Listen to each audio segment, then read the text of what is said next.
This message is broadcasted by the request of the United States government. This is not a test. Pay close attention. Today at 5 a.m.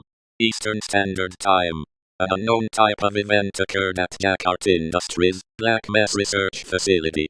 This incident was followed by a powerful energy detonation that resulted in electronic equipment failure and power blackouts in the nearby areas. Some interdimensional anomalies were also detected. Currently, all communications with the facility have been lost.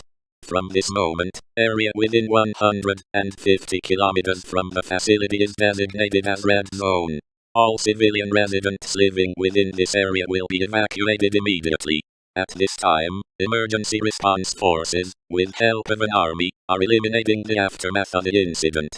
Before evacuating, don't forget to take following items with you.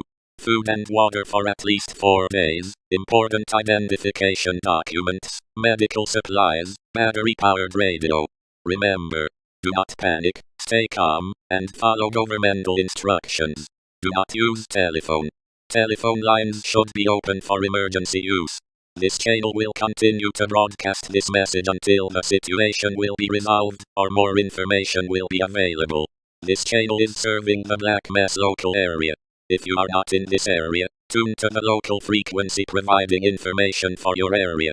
This is not a test.